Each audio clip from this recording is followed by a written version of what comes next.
Hey guys, this is Joshua from This Is Podcast, the show where we talk about whatever we want, whenever we want, and nobody cares. And today, we have another product review for you. So without further ado, this is Swordplay.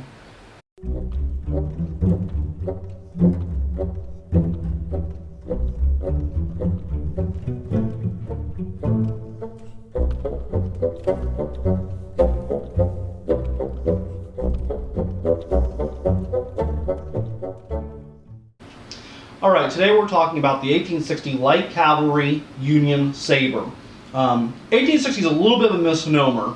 The official military name for this was the M1862 because that was the year that the first 800 of these were issued.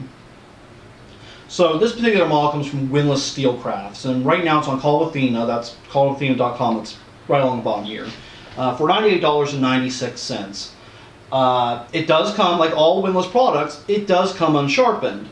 So you can sharpen it yourself, or for a $15 fee, Kult of Athena will sharpen it for you, and you'll get a cut-ready sword delivered to your door. So let's just talk about the size of the sword for a little bit.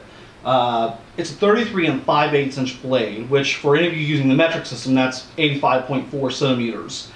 And it's a pound, 14.5 ounces. So it's not a very heavy sword. However, a lot of the weight is distributed towards the front, which is common for a cavalry saber. You want that extra power when you're coming in on a horse, and you want that to come in and take out your opponent. So the return on this is not as good as maybe some other swords, some other sabers. The drawback and return, maybe not as good. A few pros and cons about this blade. And I'll get with the cons first because I like to start with a negative and end on a positive. Two things immediately. The wire wrapping that is on the handle is not recessed into the handle, and I'd like to see that. It does tend to chafe the fingers a little bit, so you're going to want to use a glove if you buy this sword.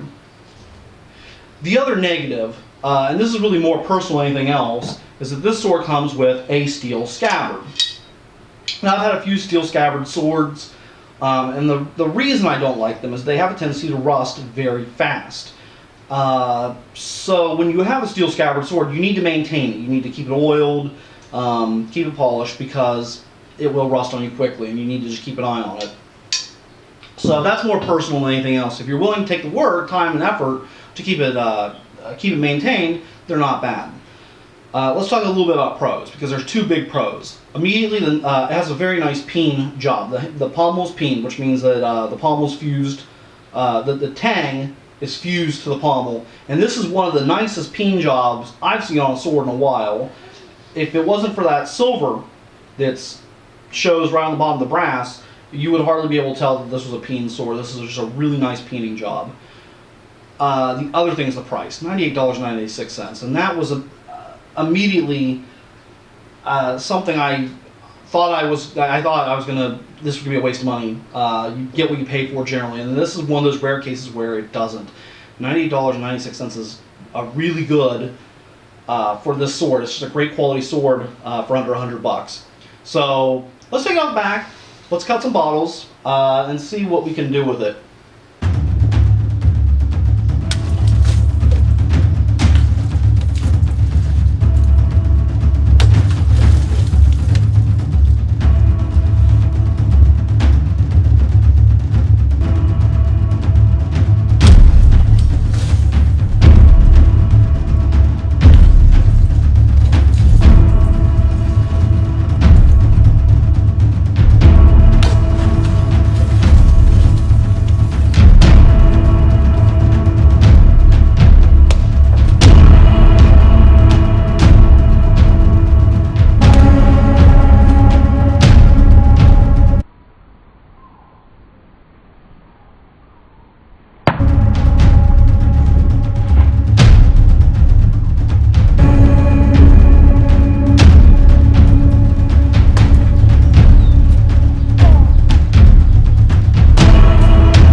So there you have it. That is a great sword. Delivers a fierce cut, destructive pommel strike.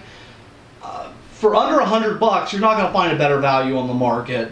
I definitely am giving this sword a 4 out of 5 stars. Don't forget to check us out. This is Podcast. And when you're done checking us out, check out cultofathena.com and get your own battle-ready sword. Thanks, guys.